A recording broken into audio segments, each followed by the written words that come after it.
Hoje estamos analisando um caso do início do século XX. Então relaxe enquanto vamos para os Estados Unidos da América. Eliska Paroubek nasceu em Chicago em 1906. Seus pais, Frantin II Carolina, haviam migrado para os Estados Unidos da América da Boêmia Oriental, que na época fazia parte do Império Áustria-Hungria, mas agora está situada dentro da atual República Tcheca.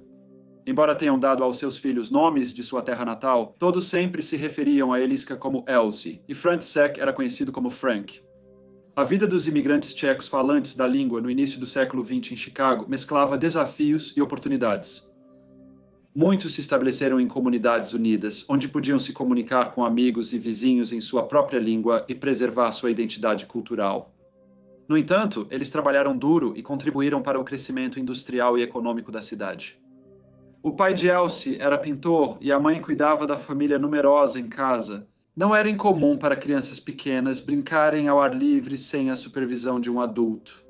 Ruas e terrenos vagos serviam de parquinhos, e eles costumavam caminhar sozinhos por trilhas para visitar parentes ou amigos. Elsie Paroubek fez isso na manhã de sábado, 8 de abril de 1911. Ela saiu de casa na Avenida South Albany, número 2320 em Chicago, para visitar sua tia, a senhora Julia Trampota, que morava próximo, na rua South Troy, número 2325. Enquanto Elsie se dirigia para a casa de sua tia, ela viu sua prima de 9 anos, uma jovem chamada Josie, que estava com outras crianças, observando um moedor de órgão. Todos pareciam bastante fascinados pela música e Elsie ficou para ouvir. Quando o moedor de órgão terminou, ele se mudou para a esquina das ruas 23 e a maioria das crianças o seguiu, mas por algum motivo, Elsie não foi com eles. Algumas horas depois, a senhora Carolina Paroubek foi à casa de sua irmã buscar sua filha, mas foi informada que Elsie não tinha estado lá. A senhora Paroubek ficou surpresa, mas pensou que Elsie poderia ter visitado um de seus muitos amigos que moravam por perto e adormecido lá. Porém, conforme as horas se arrastavam, não conseguia se livrar da crescente inquietação. Às 9 da noite daquele dia, Frank Paroubek chegou em casa do trabalho, mas antes que ele tivesse tempo de se sentar, sua esposa lhe disse que Elsie tinha saído e não voltou. Ele ficou imediatamente preocupado e não perdeu tempo em ir à delegacia na rua Hinman para relatar o desaparecimento de sua filha. Porém, a polícia, estranhamente, não compartilhou de sua pressa. Em vez disso, eles concordaram com a teoria da esposa de que Elsie provavelmente adormeceu na casa de um amigo. Mas ao amanhecer, Elsie continuava desaparecida. O Sr. Paroubek voltou à delegacia, onde o capitão da polícia John Mahoney reconheceu a gravidade da situação e assumiu a liderança na busca.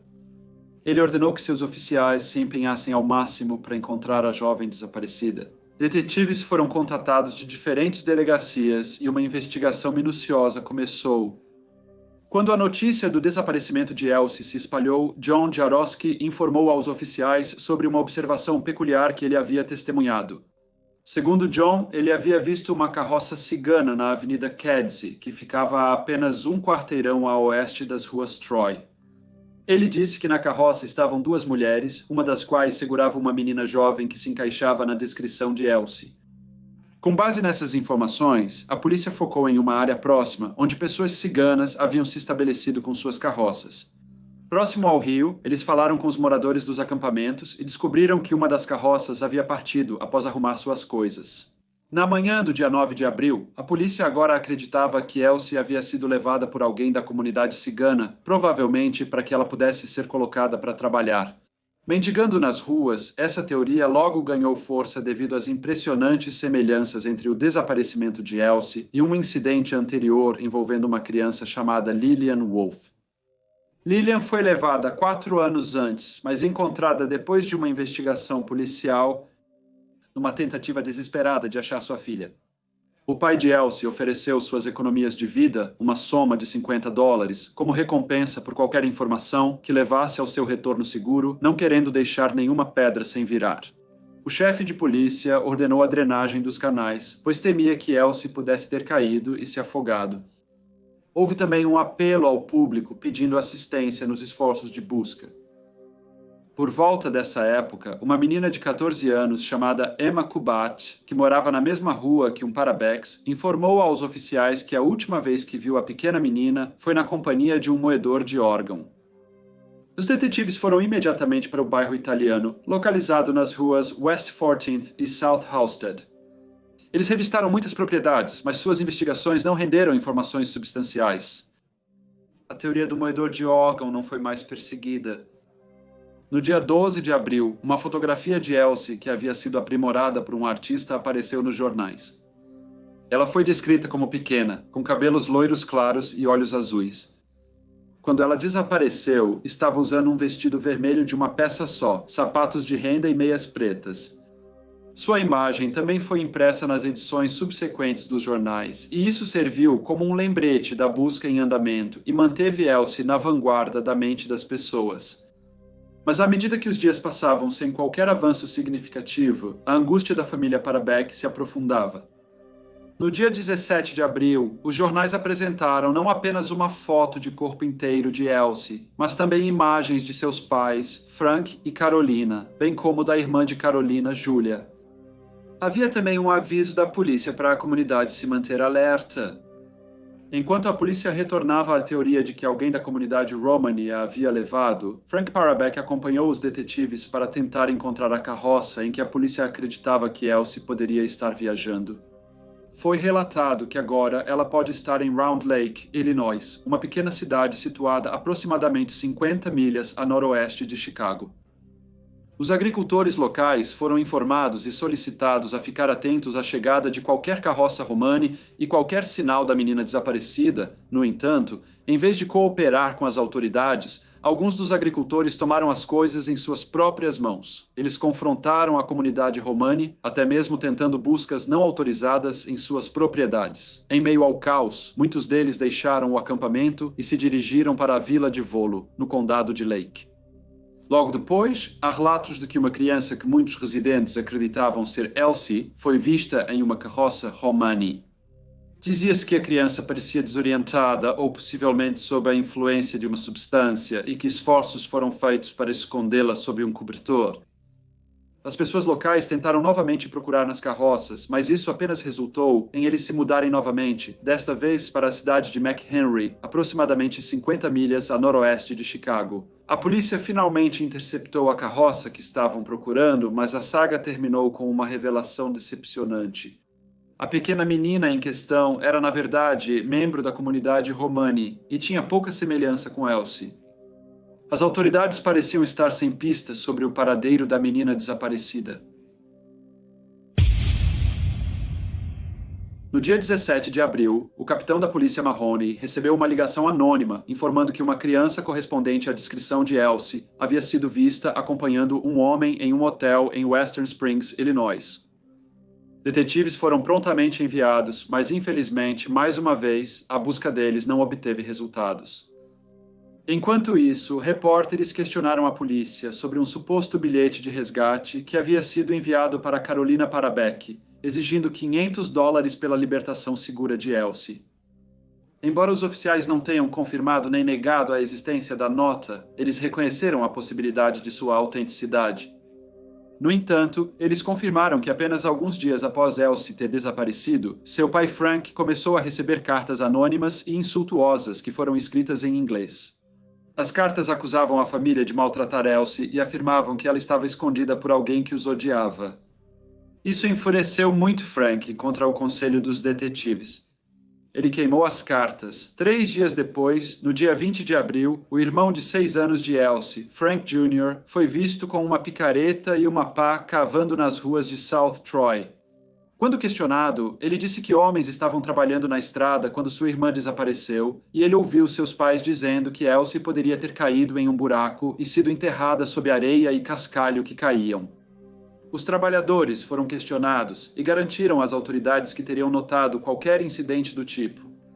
Relatos de uma menina de cabelos claros que se parecia com Elsie e viajava junto com a comunidade Romani persistiram, mas apesar de cada avistamento ser minuciosamente investigado, foi constantemente confirmado que nenhuma das crianças vistas pelos oficiais era a menina desaparecida.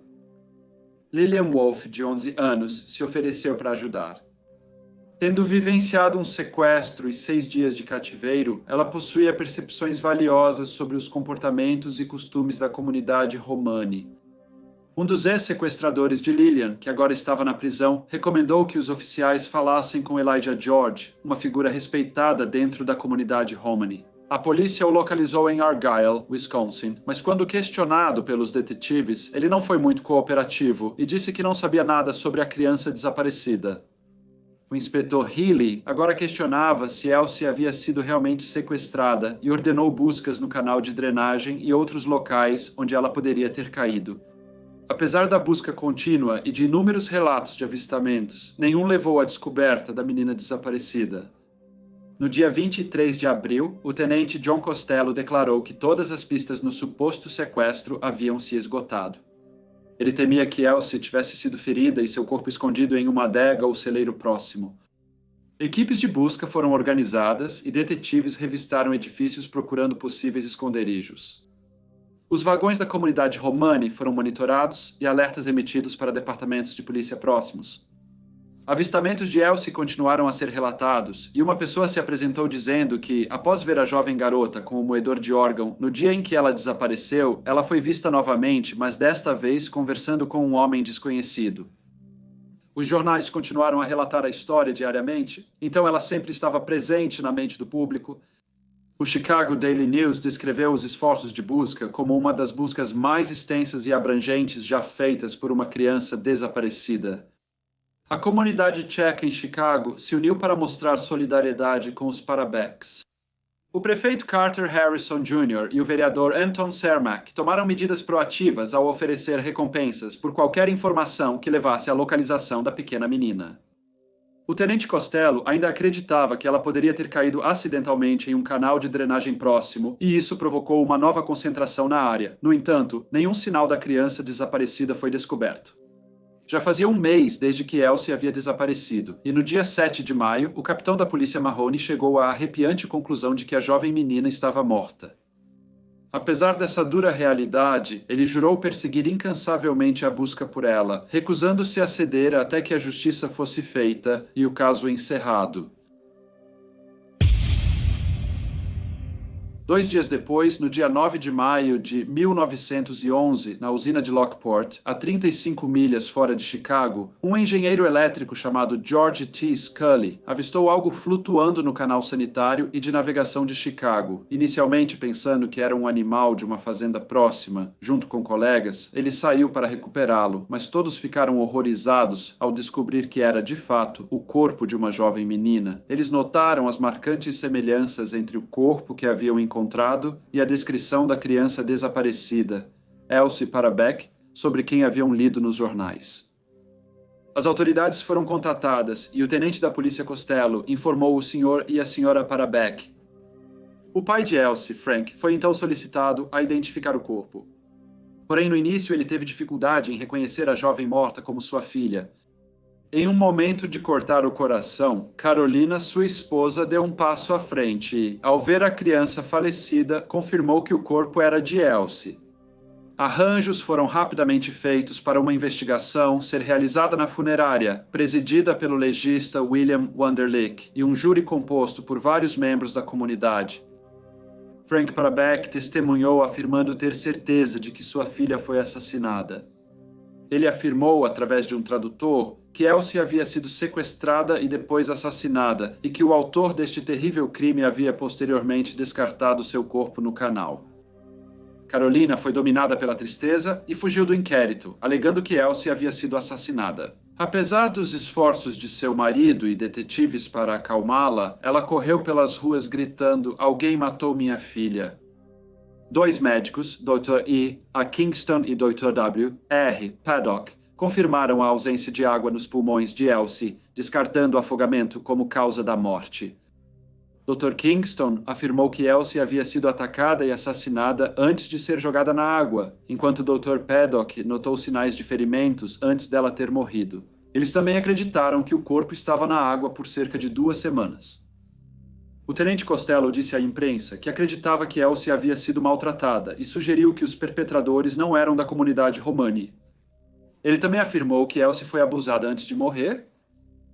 Os jornais relataram que Elsie havia sido estrangulada, mas um exame feito pelo Dr. E. R. LeCount e pelo Dr. Warren H. Hunter concluiu que ela havia sufocado. No entanto, contrariando as conclusões dos doutores Kingston e Paddock, os doutores LeCount e Hunter não encontraram sinais claros de violência no corpo. O legista Peter Hoffman concordou que a criança havia sido sufocada e pediu uma investigação mais aprofundada do caso. O inspetor Healy anunciou que 40 detetives estavam investigando a teoria de que a pessoa que cometeu este crime residia no bairro onde a pequena menina morava. Ele disse que a polícia havia examinado todos os aspectos da história da família Parabeck, desde a sua chegada em Chicago com o intuito de identificar possíveis adversários. Estranhamente, ele então expressou sua confiança na rápida apreensão da pessoa que tirou a vida de Elsie e afirmou que seria uma surpresa para ele se ela não fosse presa dentro de uma semana. O funeral ocorreu no dia 12 de maio e contou com a presença de quase 3.000 enlutados. Começou no gramado de Parabach, com as pessoas enchendo as ruas e assistindo das janelas dos quartos. Uma atmosfera solene prevaleceu. O pequeno caixão branco de Elsie estava adornado com flores e cercado por meninas segurando buquês. Carolina pediu uma última visão de sua filha, mas os parentes a convenceram a deixar o agente funerário prosseguir. A procissão seguiu então para o Cemitério Nacional Boêmio. O funeral foi amplamente coberto pela mídia e o chefe de polícia, John McQueenie, anunciou que o Departamento de Polícia de Chicago disponibilizaria todos os seus recursos para garantir que eles prendessem o autor deste ato terrível. A recompensa por informações também foi aumentada. Jornais relataram que a polícia suspeitava que a morte de Elsie resultou de uma queda em um canal de drenagem perto da ponte da Avenida Kenzie. Aparentemente, depois que o corpo de Elsie foi retirado do canal, o primeiro médico que a viu disse ao tenente Costello que acreditava que sua morte havia sido causada por afogamento e que não havia marcas que sugerissem que ela havia sido abusada. No entanto, a autópsia posterior confirmou que ela já estava morta antes de ser colocada na água, uma conclusão apoiada pelo legista e outros 4 médicos. No entanto, o tenente Costello e muitos de seus colegas da aplicação da lei ainda acreditavam que as descobertas iniciais do primeiro médico provavelmente eram mais precisas. Apesar disso, os detetives continuaram buscando o assassino de Elsie, focando agora na área onde seu corpo foi encontrado. Eles logo começaram a suspeitar de um homem chamado Joseph Canesti, que foi descrito como um boêmio barbudo e um vendedor eremita.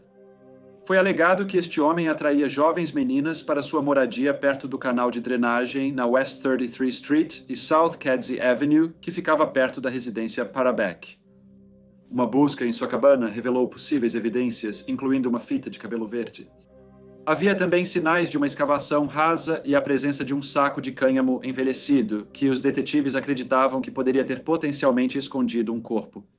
Quando a polícia conversou com David Shaughnessy, o proprietário da cabana, ele informou que despejou o Sr. Canesti em 9 de maio, preocupado com suas interações com crianças. No entanto, os detetives não conseguiram entrevistar o suspeito, pois ele tirou a própria vida se jogando na frente de um trem no dia 10 de maio, que foi o dia seguinte ao da descoberta do corpo de Elsie.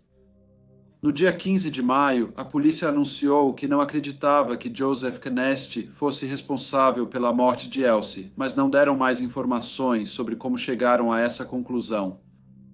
O corpo de um homem bem vestido foi descoberto no canal Willow Springs, portando apenas um cartão de oração polonês inscrito SIGHOF, e isso levou os detetives a explorar possíveis conexões com a morte de Elsie. Uma carta anônima que detalhava o avistamento de uma menina com um homem desconhecido pelo canal no dia do desaparecimento de Elsie adicionou intriga. Contudo, a polícia não identificou a vítima e o descartou novamente como suspeito. Outro indivíduo chamado Sr. Kinsella, que foi dito ser um entusiasta religioso e possivelmente mentalmente instável, surgiu como uma pessoa de interesse. Quando abordado pelos detetives, ele fugiu, provocando uma perseguição que culminou em sua fuga para a selva. O Sr. Kinsella não foi mais abordado pela polícia. Os detetives buscaram um homem que havia se hospedado na casa dos Parabeck e seguiram tentando identificar quem enviou as cartas maliciosas ao pai de Elsie. Contudo, nem o ex-inquilino nem o remetente das cartas foram encontrados. A traição para encontrar o assassino eventualmente esfriou e foi primeiro reduzida e depois parada. Isso significava que o autor deste crime horrível permaneceu foragido e provavelmente nunca seria levado à justiça. 2 anos depois, no dia 12 de maio de 1913, aniversário do funeral de Elsie, o Sr. Frank Parabeck faleceu aos 45 anos de idade. Sua esposa Carolina morreu 14 anos depois, no dia 9 de dezembro de 1927. Tanto Frank quanto Carolina foram sepultados ao lado de Elsie no Cemitério Nacional Boêmio. Durante os próximos 46 anos, o assassinato permaneceu como um mistério assustador até a morte de Henry Darger em 1973. Henry Darger era um artista conhecido por suas criações estranhas e imaginativas que deixou um corpo de trabalho que tem conexões intrigantes com o caso não resolvido de Elsie Parabeck. Ele mesmo era uma figura reclusa que passou grande parte de sua vida na obscuridade, trabalhando como zelador em Chicago. Foi apenas após sua morte que a extensão de sua produção artística foi descoberta. Graças a Michael Bone Steele, um historiador de arte que examinou seu trabalho, havia uma vasta coleção de pinturas, colagens e um extenso livro intitulado A História das Meninas Vivian.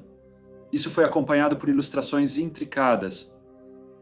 Henry Darger tinha 19 anos quando Elsie desapareceu. A fascinação pelo caso era evidente em sua arte, embora ele nunca tenha admitido isso abertamente.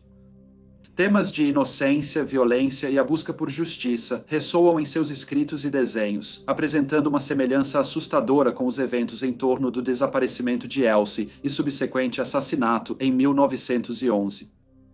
Em seu livro, A História das Meninas Vivian, são feitas referências repetidas sobre a personagem principal, Annie Arnonberg, que é líder de uma rebelião de escravos infantis e encontrou uma morte chocante, porém heróica, nas mãos de seus captores, embora não tenha semelhança com os trágicos destinos de Elsie. Segundo seu diário, Henry Darger havia perdido a foto de uma jovem menina e buscava desesperadamente substituí-la, mas não mencionou o nome dela. Ele mencionou que ela apareceu no Chicago Daily Noise em maio, junho ou julho de 1911. Uma pesquisa nos arquivos do jornal por pesquisadores revelou uma foto de Elsie na época. Intrigantemente, um retrato de Annie Urenberg por Henry Darger retrata uma menina loira um pouco mais velha usando uma fita no cabelo, e a gola distintiva de seu vestido se assemelha à de Elsie na fotografia. Embora sua conexão exata com o caso seja especulativa, alguns acreditam que ele pode ter sido responsável pelo crime, enquanto outros apontam que ele era um defensor da proteção infantil e provavelmente foi apenas inspirado pela história de Elsie e uma foto impressionante no jornal. Olá a todos e muito obrigado por ouvirem como de costume. Por favor, deixem quaisquer comentários ou feedback que possam ter e espero ver todos vocês novamente no próximo caso breve.